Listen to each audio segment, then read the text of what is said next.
Previous video में हम लोग देखे थे, प्रीवियस क्लास में इलेक्ट्रिक डायपोल के एक्सियल लाइन पर इलेक्ट्रिक फील्ड कितना था। और आज हम लोग पढ़ेंगे electric field on equatorial line of an electric dipole. Electric dipole के इक्वेटोरियल लाइन पर इलेक्ट्रिक फील्ड क्या होगा, इसको हम लोग निकालेंगे। मतलब विद्युत द्विध्रुव के निरक्षीय रेखा पर विद्युत क्षेत्र। अब निरक्षीय रेखा किसको कहते हैं, इक्वेटोरियल लाइन किसको कहते हैं? तो कि कोई भी लाइन, सपोज दैट ये लाइन है PQ, कोई लाइन है PQ, इसका जो परपेंडिकुलर बाइसेक्टर होगा, परपेंडिकुलर बाइसेक्टर, जो कि जिसको हिंदी में बोलते हैं लंब समद्विभाजक, ये जो लाइन होगा, ये लाइन क्या कहलाएगा? Equatorial line. इक्वेटोरियल लाइन, निरक्षीय रेखा।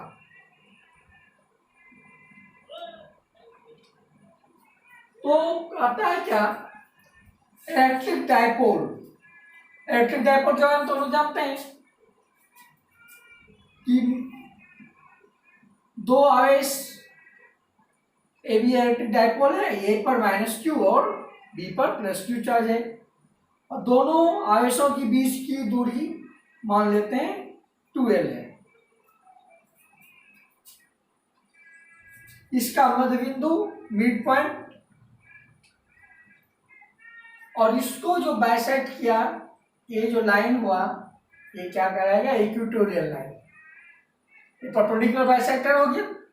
परपेंडिकुलर बाइसेक्टर इसी को बोलेंगे इक्वेटोरियल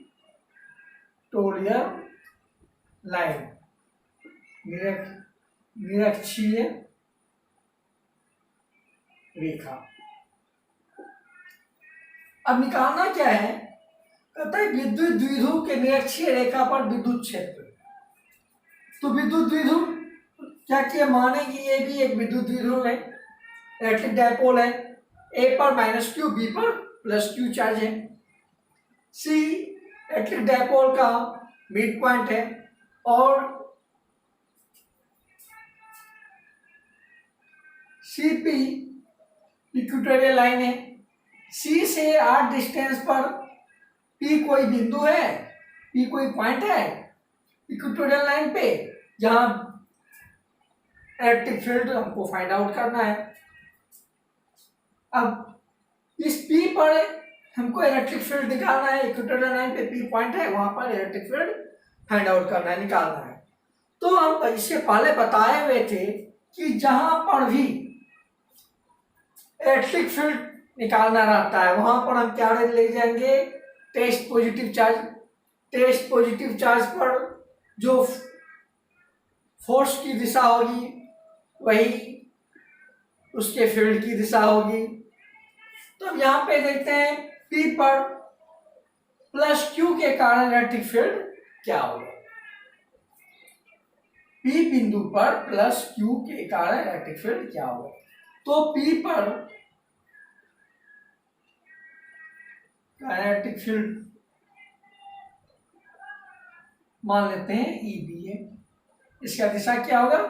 अलोंग BP, क्योंकि यहाँ पर प्लस चार्ज, यहाँ पे टेस्ट पॉजिटिव चार्ज, ये क्या करेगा? रिपेल करेगा, फोर्स का डायरेक्शन इधर होगा, तो फील्ड का भी डायरेक्शन इधर होगा।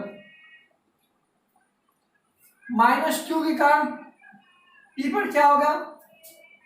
Electric field at P due to charge -q कितना हो जाएगा? ये प्लस ये माइनस दोनों क्या करेगा? अट्रैक्ट करेगा एक दूसरे को, और इसका डायरेक्शन हो जाएगा अलोंग PA। हो गया, मान लेते हैं इसको।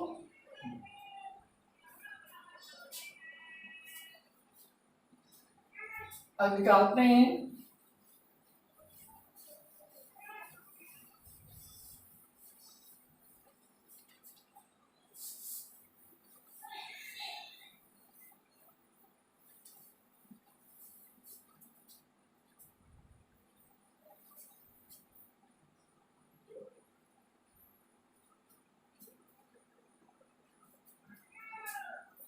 और ईवी, तो लिख सकते हैं electric field at point P due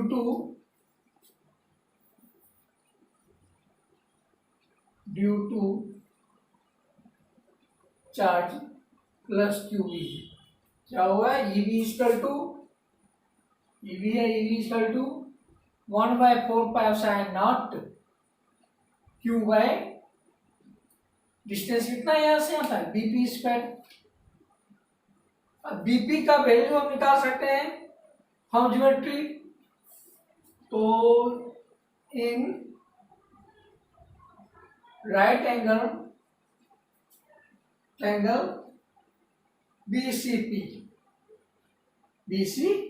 BCP से देखते हैं, तो by Pythagoras theorem BP square equal to क्या लिख सकते हैं, BC स्क्वायर, ये CP square plus BC square, CP हो गया आपका R square plus L square, BP square equal to कितना होगा, तो यहाँ BP स्क्वायर का वैल्यू पुट कर दीजिए, तो 1/4πε0 Q by R square plus L square. इसका डायरेक्शन किधर होगा, along BP, along BP, ये हो गया डायरेक्शन। अब ये के कारण देखिए electric field at point P due to charge minus Q each, कितना माइनस क्यू का इलेक्ट्रिक फील्ड ये लिख सकते हैं, ये equal to 1/4πε0 Q by distance क्या हो गया AP स्क्वायर।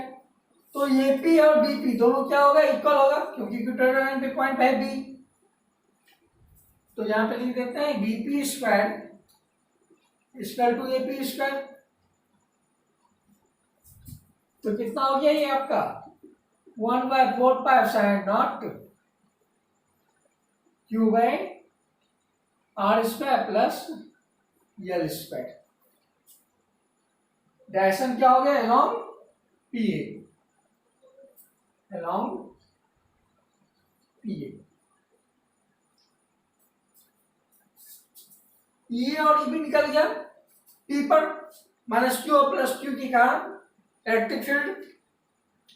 अब ये दोनों इलेक्ट्रिक फील्ड क्या है, वेक्टर क्वांटिटी है, तो इस पॉइंट पे दो इलेक्ट्रिक फील्ड हुआ, इस दोनों इलेक्ट्रिक फील्ड का निकालना पड़ेगा, रिजल्टेंट इलेक्ट्रिक फील्ड क्या होगा, तो रिजल्टेंट इलेक्ट्रिक फील्ड निकालेंगे। दो वेक्टर यदि किसी पॉइंट पर है तो उसका रिजल्टेंट वेक्टर कैसे निकालते हैं, रिजल्टेंट कैसे निकालते हैं, तो हम लोग जानते हैं, पढ़े हुए हैं वेक्टर में, उसका यूज करके हम वेक्टर एडिशन का यूज करेंगे फॉर्मूले का, उसको निकाल देंगे। ये आपका हो गया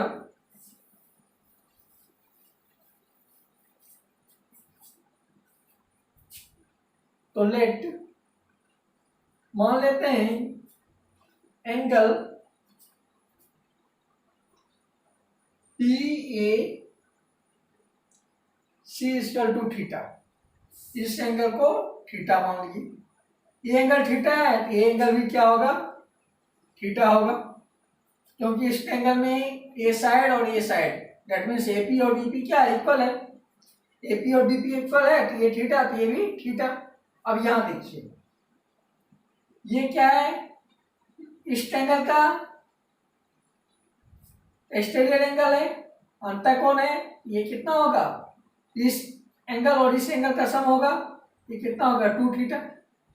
तो दो वेक्टर के बीच का एंगल मिल गया हमको 2 थीटा, रिजल्टेंट निकाल सकते हैं।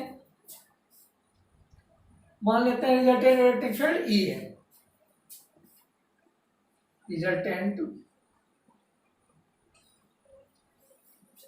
Electric field at point P is E। तो ई इक्वल टू क्या हो जाएगा, अंडर रूट, तो जानते हैं ये क्या हो जाएगा, ये square plus E B square plus 2 E B cos 2 theta. दोनों वेक्टर के बीच का एंगल कितना है, 2 थीटा ना होगी। और ये और ये भी क्या है, दोनों का मैग्नीट्यूड इक्वल है, ये इक्वल टू ई बी, ये equal to E B equal to कितना हो गया, 1/4 pi sine naught Q R square plus L square.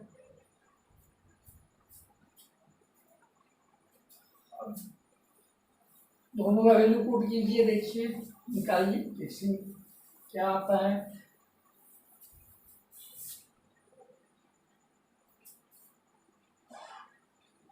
Equal to under root, अभी ई बी के जगह पे ये हम पुट कर दिए, ये स्क्वायर प्लस ये स्क्वायर प्लस 2 ये ई बी के जगह पे ये पुट करेंगे cos 2 थीटा। ये कितना हो गया, सॉल्व कीजिए इसको, 2 ये स्क्वायर प्लस 2 ये स्क्वायर cos 2 थीटा।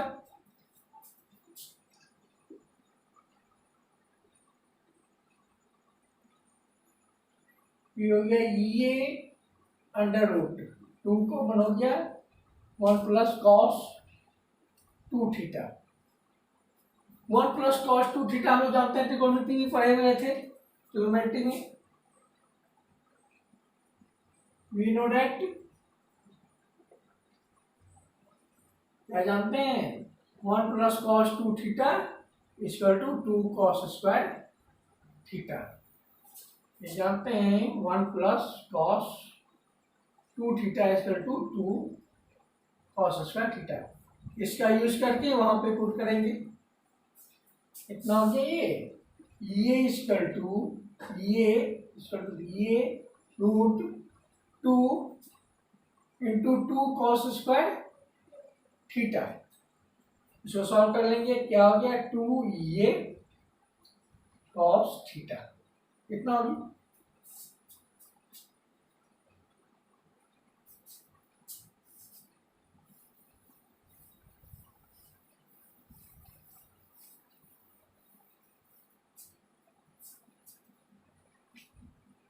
अब cos थीटा का वैल्यू हम निकालते हैं पावर ज्योमेट्री।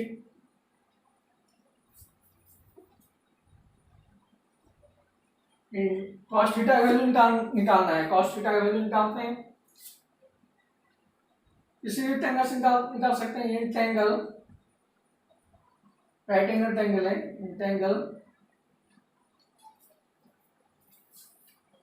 ACP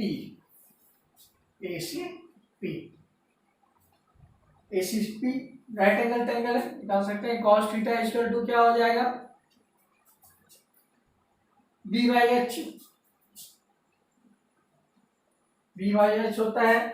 ये हो गया इस एंगल के लिए, इस थीटा के लिए बेस है और ये हाइपोटेन्यूज है, तो यहाँ इसको लिख सकते हैं कितना, AC/AP। AC हो गया L और AP कितना है, AP निकाले हुए थे under root R square plus L square. ये cos थीटा आ गया, अब इससे आप पुट कर दीजिए, क्या आ जाएगा, E इक्वल टू 2 ये cos थीटा। ये का वैल्यू आया हुआ था 2 इंटू ये का वैल्यू क्या था, 1/4 pi sine naught Q by R square plus L square, ये था ये। और cos थीटा वैल्यू कितना आ गया, L by under root R square plus L square, कितना हो गया, सो सॉल्व कर लीजिए, ये हो जाएगा 1/4 pi sine not Q into 2L, इसको लिख सकते हैं 2 उसके साथ, और ये दोनों मिलके क्या हो गया आपका R square plus L square to the power 3/2। कितना हो गया?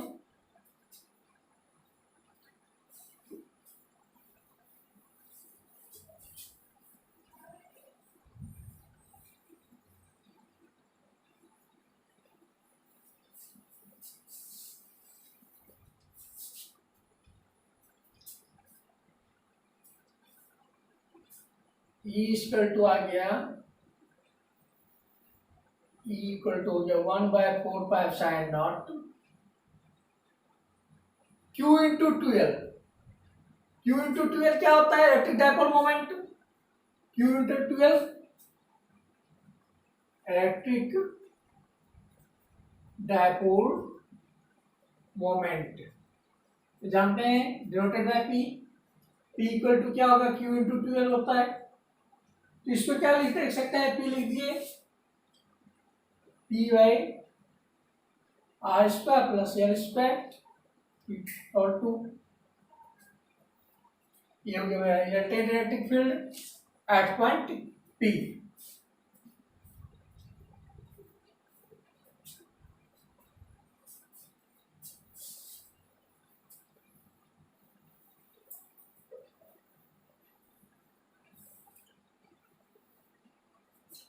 अब इसका डायरेक्शन क्या होगा?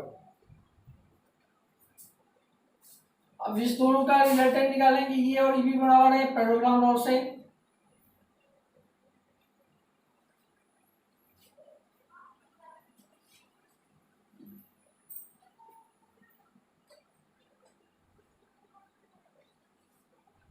ये हो गया, डायरेक्शन क्या हो गया? Direction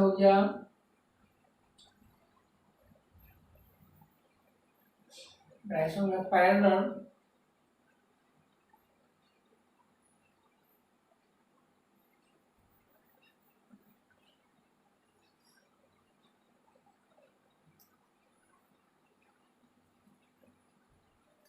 direction is opposite to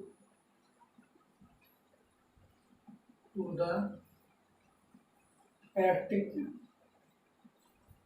dipole moment, opposite to the electric dipole moment. ये डायरेक्शन, ये एंगल हो जाएगा थीटा, ये थीटा हो जाएगा।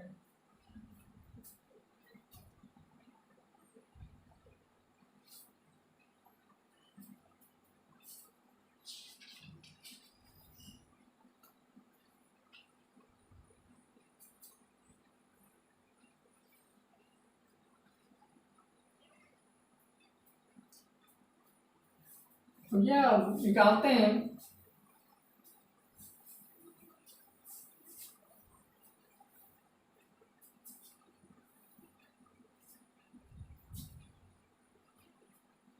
इन वेक्टर फॉर्म,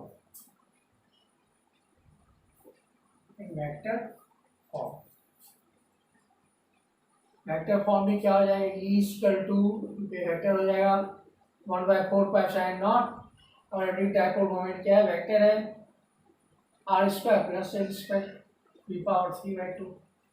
तो ये इन वेक्टर फॉर्म।